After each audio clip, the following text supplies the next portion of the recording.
Assalamualaikum warahmatullahi wabarakatuh. Alhamdulillahirrabbilalamin. Allahumma sholli ala sayyidina Muhammad wa ala ali sayyidina Muhammad. Yang terhormat Bapak Rektor Unhas dan yang saya hormati Bapak Hanifuddin selaku dosen pengampu mata kuliah Filsafat Pendidikan. Saya akan mempresentasikan materi yang berjudul Hakikat Alam Semesta dan dalam hubungannya dengan pendidikan Islam. Dalam pendidikan ada 4 teori. Teori pertama yaitu teori behaviorisme. Behaviorisme adalah bentuk perubahan yang dialami siswa dalam hal kemampuannya untuk bertingkah laku dengan cara yang baru sebagai hasil interaksi antara stimulus dan respon.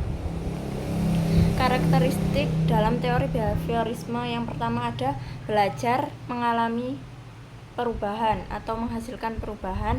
Yang kedua, perubahan terjadi dalam waktu yang permanen atau cukup lama. Kemudian contohnya ada siswa bisa dikatakan mampu berhasil dalam belajar dalam teori ini ketika ia sudah mampu berani untuk bersosialisasi atau mengikuti kegiatan-kegiatan sosial. Yang kedua ada teori kognitivisme. Teori kognitivisme merupakan upaya untuk mengaitkan pengetahuan baru dengan struktur berpikir yang sudah ada dalam individu, membentuk struktur yang rasional yang lebih kuat sebagai hasil dari pembelajaran.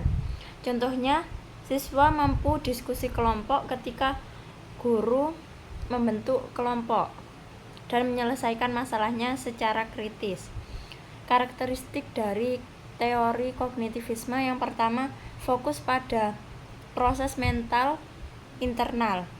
Yang kedua, keterlibatan peserta didik. Yang ketiga, guru sebagai fasilitator dan pengakuan terhadap proses perkembangan. Yang ketiga, ada teori humanisme. Menurut teori humanisme, belajar dikatakan dengan pendekatan yang berfokus pada pengembangan penuh potensi siswa. Dalam teori ini, manusia dianggap sebagai agen belajar yang aktif, memiliki kemampuan untuk belajar dan berkembang secara optimal. Contohnya, guru memberikan motivasi positif agar siswa semangat, aktif, dan terlibat dalam proses pembelajaran. Karakteristik pada teori ini yang pertama, aktif dan mandiri. Yang kedua, mengarah pada kemandirian dan pertumbuhan. Yang ketiga, pemenuhan kebutuhan biologis dan psikologis. Dan yang terakhir, fokus pada pengalaman dan konteks. Teori yang terakhir ada CTL atau Contextual Teaching and Learning. Karakteristik pada teori ini yang pertama mengaitkan konteks nyata, yang kedua berpikir kritis dan kreatif, dan yang terakhir mempraktekkan pengetahuan.